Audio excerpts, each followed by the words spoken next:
दोस्तों, आपकी सफलता आपके घर में सुख और शांति लाती है।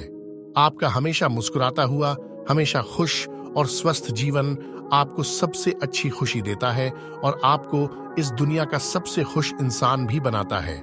आज जो कहानी मैं आपको बताने जा रहा हूं, इस कहानी में पूरी दुनिया का ज्ञान है और सभी समस्याओं का समाधान भी है। इसलिए आपको ये कहानी अंत तक जरूर देखनी चाहिए। बहुत समय पहले की बात है। एक छोटा सा शहर था।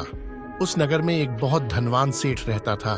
उस अमीर सेठ के पास कहने के लिए सब कुछ था। किसी भी चीज की कोई कमी नहीं थी।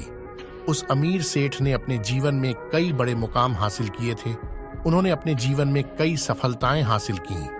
वह जिस भी शहर में व्यापार करने जाता, वहां भी उसे सफलता अवश्य मिलती। वह अपने जीवन में कभी पराजित नहीं हुआ था। उनका बिजनेस भी खूब जोरों से चल रहा था। उनके पिता ने उन्हें 4 ऐसी बातें बताई थीं जिनका वे नियमित रूप से पालन करते थे और उन्हीं बातों पर अमल भी करते थे। और उन चीजों की वजह से उनका जीवन बहुत खुशहाल था और वह जीवन के हर क्षेत्र में सफल थे। ऐसे ही काफी समय बीत गया और अब वह अमीर सेठ काफी बूढ़ा हो गया था। अब उसे लगने लगा कि मेरी मृत्यु बहुत निकट है, मैं कभी भी मर सकता हूँ। और वह जानता था कि उसका बेटा बहुत भोला था, बहुत मासूम, उसे अभी तक सांसारिक समझ नहीं है। इसलिए उसने अपने बेटे को अपने पास बुलाया और अपने बेटे से कहा, बेटा, मैंने अपने पिता से 4 बातें सीखी थीं और उन बातों को मैंने अपने जीवन में लागू किया। उनके अनुसरण के कारण ही आज मैं अपने जीवन में इतना सफल हूँ, खुशी से अपना जीवन व्यतीत कर रहा हूँ। उन्हीं चीजों की वजह से आज मैं इतना खुश, संतुष्ट और इतना अमीर हूँ। ना तो मैं कभी बीमार पड़ा और ना ही मुझे कभी पैसों की कमी हुई। और आप देख सकते हैं कि मैं इस शहर का सबसे अमीर आदमी हूँ। लेकिन आज मेरे पास जो कुछ भी है, मैं उससे संतुष्ट हूँ, मैं खुश हूँ। लेकिन मैं चाहता हूँ कि तुम मुझसे भी आगे जाओ, ज्यादा नाम कमाओ, ज्यादा पैसा कमाओ, लोग आपके बारे में जाने, आपको पहचाने, क्योंकि हमारा समय कुछ और था और आपका आने वाला समय कुछ और है। उस अमीर सेठ ने अपने बेटे को अपने पास बुलाया और उससे कहा, बेटा, आज मैं तुम्हें दुनिया की 4 महत्वपूर्ण बातें बताने जा रहा हूं जो मेरे पिता ने मुझे बताई थीं और इसी वजह से मैं आज इतना सफल हूं। इन सभी बातों को अपने जीवन में अपनाएं, इनका नियमित रूप से पालन करें। इनका पालन करें तो आप भी अपने जीवन में बहुत अमीर बन जाएंगे। आप अपना जीवन बहुत सुखपूर्वक व्यतीत करेंगे। इन बातों का पालन करने से न तो आपके परिवार में कोई दुख होगा और न ही आपके व्यापार में कोई समस्या आएगी। इतना कहकर अमीर सेठ अपने बेटे को 4 बातें बताने लगता है। उनका कहना है कि बेटा, सबसे पहली चीज है, लेकिन छाया में जाओ और छाया में आओ। दूसरी बात, अपने घर के चारों ओर चमड़े की बाड़ लगाएं। तीसरी बात, हमेशा मीठा खाना। और चौथी बात, अपनी पत्नी को हमेशा बांध कर रखना। इतना कहकर अमीर सेठ अब निश्चिंत हो गया। जानता था कि उसका बेटा बहुत मासूम है। वह अपने पिता की बात जरूर मानेगा और इन 4 बातों को अपने जीवन में लाएगा और उनका पालन भी करेगा। कुछ महीने बीत गए और फिर एक दिन अमीर सेठ की मृत्यु हो गई। अपने पिता की मृत्यु के बाद उस अमीर सेठ के बेटे ने उन 4 बातों को एक कागज के टुकड़े पर लिख लिया ताकि वह उन्हें भूल न जाए और वह उन बातों को अपने जीवन में लागू करने लगा। उन्होंने उन 4 चीजों का पालन करना शुरू कर दिया जो उसके पिता ने उसे बताया था।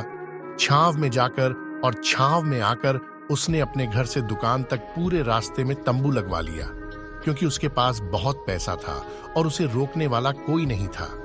जब भी कोई उनसे पूछता था कि आपने ऐसा क्यों किया, तो वे जवाब में बस यही कहते थे कि मेरे पिता ने मुझसे भी ऐसा करने को कहा था। इसके बाद उन्होंने अपने पिता की अगली बात कही। उन्होंने अपने घर के चारों ओर चमड़े की बाड़ लगवाई। उन्होंने अपने घर के दोनों ओर चमड़े की दीवार खड़ी करवा दी। ये देख आसपास के लोग काफी नाराज हो गए। वे उससे झगड़ने के बाद भी उतर गए। कई लोगों ने तो यहाँ तक कहा कि आपने ऐसा क्यों किया, तुमने चमड़े की बाड़ क्यों लगवाई?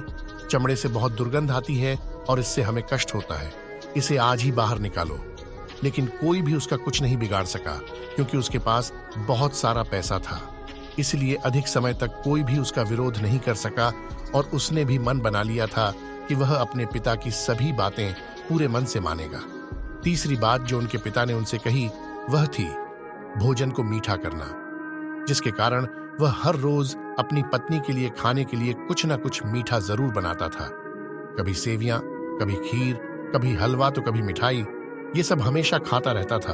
और उसके पिता ने उसे चौथी बात बताई, अपनी पत्नी को हमेशा बांध कर रखता था, जिसके कारण वह अपनी पत्नी को हर रोज रस्सी से बांध कर रखता था। ऐसे ही कई दिन बीत गए और जल्द ही सेठ के बेटे का जीवन धीरे धीरे बर्बाद होने लगा, क्योंकि उसने अपने पिता की सभी बातों का गलत मतलब निकाला था और वह उसी के अनुसार उनका अनुसरण कर रहा था।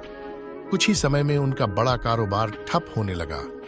उसके यहाँ ग्राहकों की संख्या कम होती जा रही थी, क्योंकि जब उसका मन होता था तो वह दुकान पर चला जाता था और जब उसका मन होता था तो वह दुकान से घर लौट आता था। उन्हें अपने पिता के बिजनेस में कोई दिलचस्पी नहीं थी। इस वजह से उसके सभी ग्राहक अब उससे नाराज रहने लगे थे। उसके सभी ग्राहक अब एक एक करके दुकान से बाहर जा रहे थे। इस कारण उनका पूरा कारोबार अब ठप हो गया था। जिस बिजनेस में उसके पिता ने अपना खून पसीना एक किया था, उसे कुछ ही महीनों में उसने पूरी तरह बर्बाद कर दिया। अब उनका कारोबार बहुत कम हो गया था, जिससे वह काफी परेशान रहते थे। वह बहुत चिंतित रहता था और तो और उसने अपने घर के चारों ओर चमड़े की दीवार भी बनवा ली थी। उसकी वजह से चारों तरफ बहुत बुरी दुर्गंध फैल गई थी। इसलिए उनके आसपास रहने वाले सभी लोग वह घर छोड़कर कहीं और बस गए। चमड़े की गंध के कारण अब कोई उसके घर नहीं आता था। यहाँ तक कि उसके दोस्त और रिश्तेदार भी उस घर में आने से कतराते थे। लेकिन अब भी उसे समझ नहीं आ रहा था कि ये सब क्यों हो रहा है। वह बहुत परेशान रहते थे और हमेशा मीठा खाना खाते थे, जिसके कारण उनका वजन काफी बढ़ गया था और इस मोटापे के कारण कई बीमारियों ने उनके शरीर में अपना घर बना लिया था। वेद प्रतिदिन उसके घर आने लगे।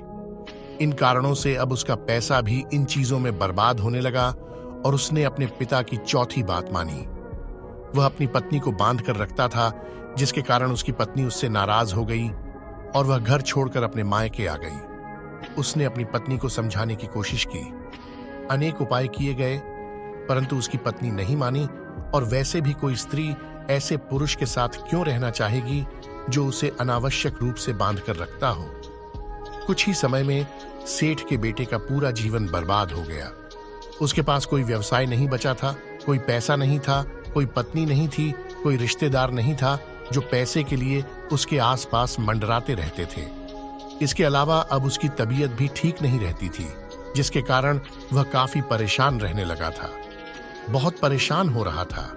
उसे ये सब समझ नहीं आ रहा था कि क्या हो रहा है और क्यों हो रहा है। इन सब बातों से वह बहुत चिंतित रहता था और मन ही मन अपने पिता को कोसता हुआ कहता था, पिताजी, आपने तो मेरा सारा जीवन बर्बाद कर दिया। तुम्हारी उन 4 बातों के कारण आज मेरा सब कुछ छिन गया। न मेरे पास कोई कारोबार है, न धन दौलत, न वह रिश्तेदार, न मेरी पत्नी और न ही मेरे स्वास्थ्य ने मेरा साथ छोड़ा है। आज तुम्हारी वजह से मेरी पूरी जिंदगी बर्बाद हो गई। यदि मैंने आपकी वो 4 बातें न मानी होती, उन्हें अपने जीवन में न उतारा होता, तो आज मैं सुखी जीवन जी रहा होता। आपकी ये 4 बातें मानकर मुझे क्या मिला? मैंने एक आज्ञाकारी बेटे की तरह आपकी सभी बातें बहुत अच्छी तरह से मानी, उस पर विश्वास किया, उसका अनुसरण किया। परंतु मैं तो मूर्ख था जो तुम्हारी बातों पर आंख मूंद कर विश्वास कर लेता था। यह कहकर वह फूट फूट कर रोने लगा। तभी एक दिन उसे पता चला कि उसके पास के शहर में एक साधु आया है और वह साधु सभी की समस्याओं का समाधान बताता है। समस्या कोई भी हो, वह उसका समाधान अवश्य करते हैं। यह सुनकर उसने सोचा कि चलो एक बार मिलकर देखते हैं, शायद मुझे भी अपनी समस्या का समाधान मिल जाए। इसी आशा से वह उस साधु के पास पहुंचा। वहां पहुंचकर वह सीधा उनके पैरों पर गिर पड़ा और जोर जोर से रोने लगा। वह कहने लगा कि हे गुरु, अब आप ही मुझे बचा सकते हैं। मेरे पिता ने मेरी पूरी जिंदगी बर्बाद कर दी है। आज मैं जिस भी स्थिति में हूं, यह सब मेरे पिता की वजह से है। मैंने वैसा ही किया जैसा मेरे पिता ने मुझसे कहा था। हमेशा एक अच्छे बेटे की तरह उनकी सभी बातें मानी, अपने सभी कर्तव्य निभाओ। और देखो, मेरे पिता ने मेरे साथ क्या किया। मरते समय भी उन्होंने मुझे गलत बात सिखाई और आज उसका खामियाजा मुझे भुगतना पड़ रहा है। क्योंकि मैंने उनकी सारी बातें अपने जीवन में अपना ली, उनका पालन किया, और देखो आज मेरे साथ क्या हुआ। मेरी पूरी जिंदगी बर्बाद हो गई। मुझे अब तक समझ नहीं आया कि मेरे पिता ने मेरे साथ ऐसा क्यों किया। क्या मैंने उनके साथ कुछ गलत किया? इतना कहकर वह उस साधु के सामने और भी जोर जोर से रोने लगा। तभी वह साधु महाराज उस सेठ के बेटे से कहते हैं, बेटा चुप हो जा, पहले मुझे अपनी पूरी कहानी बता कि तुझे हुआ क्या है। तुम इस तरह क्यों रो रहे हो? आपकी परेशानी का कारण क्या है? उस साधु के इतना कहने पर उस सेठ के बेटे ने उस साधु के हाथ में वह पर्ची रख दी जो उसने अपने पिता की मृत्यु के बाद लिखी थी, जिसमें उसने अपने पिता की चारों बातें लिखी थीं।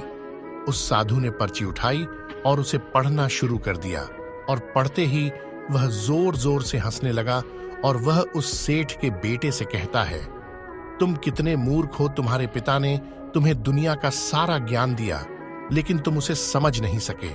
तुम इसका ठीक से पालन नहीं कर सके और कह सके कि तुम्हारे पिता ने तुम्हें गलत रास्ता दिखाया है, आपने गलत संदेश दिया है। तुम्हारे पिता तुम्हारी परीक्षा ले रहे थे कि तुम उनकी बातें समझ पाओगे या नहीं। क्या आप उनकी बातों का अर्थ समझ पा रहे हैं या नहीं? अगर वह चाहता तो तुम्हें अच्छी तरह बता सकता था कि इसका मतलब क्या है, लेकिन वह चाहता था कि आप इन बातों का मतलब खुद जानें। आप खुद ही समझिए कि इन बातों का मतलब क्या है। लेकिन अब ऐसा लगता है जैसे आपकी बुद्धि पूरी तरह से भ्रष्ट हो गई है। मैंने तुमसे बड़ा मूर्ख कभी नहीं देखा। जिसके पास दुनिया का इतना बड़ा ज्ञान हो, वह इतनी बड़ी मूर्खता कैसे कर सकता है? तुम्हें कोई ज्ञान नहीं है। तुमने तो कुछ भी ज्ञान अर्जित नहीं किया है। यदि आप इन बातों का सही मतलब समझ गए होते तो आप भी अपने पिता की तरह अपने जीवन में सफल होते, खुश होते, और आपका जीवन खुशहाली से चल रहा होता। लेकिन तुम इतने बड़े मूर्ख हो कि तुमने अपने पिता की बात का गलत मतलब निकाला। आपने उन बातों का मतलब भी नहीं सोचा। जैसा उसने कहा तुम वैसा करने लगे। यदि आप उन बातों का अर्थ नहीं समझ पा रहे थे तो किसी बुद्धिमान व्यक्ति से मिल सकते थे।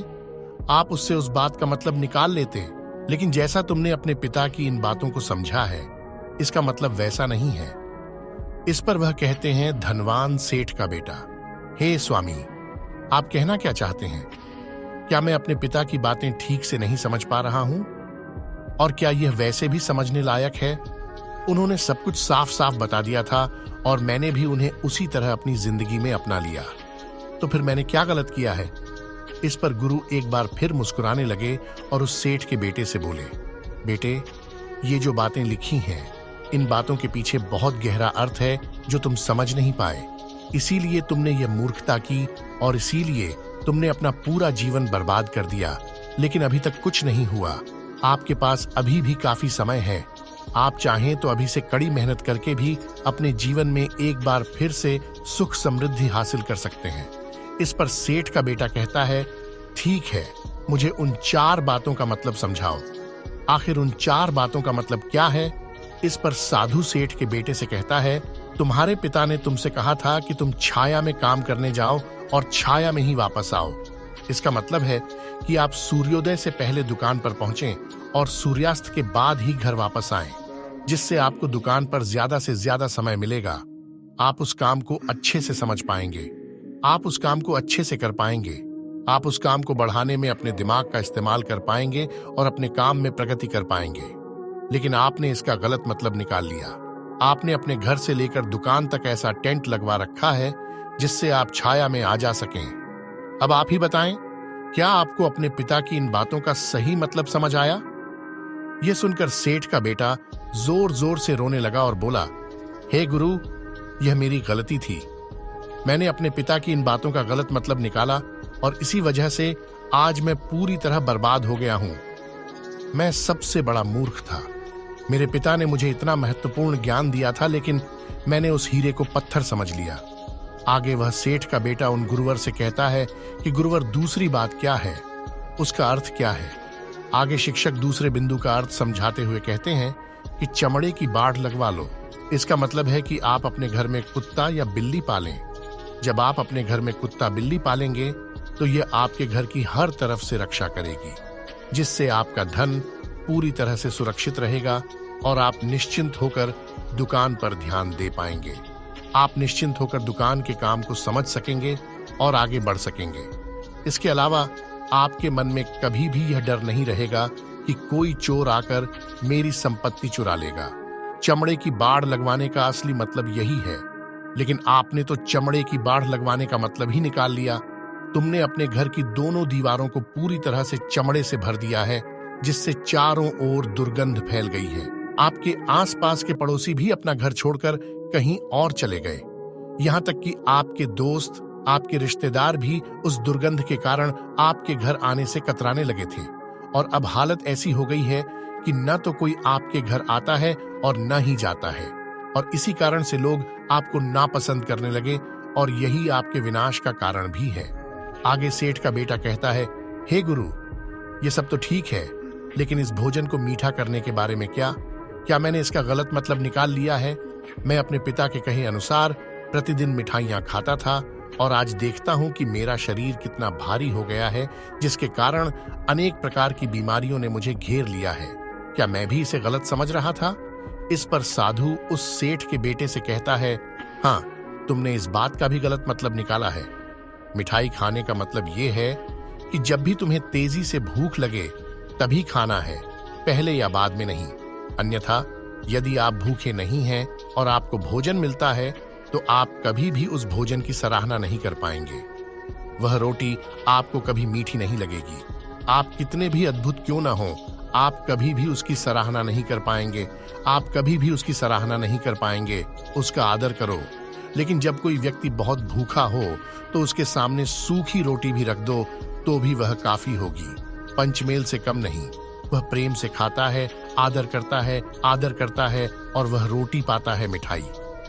इसीलिए आपके पिता ने कहा था कि भोजन मीठा करके खाओ, जिससे तुम्हारा स्वास्थ्य भी अच्छा रहेगा।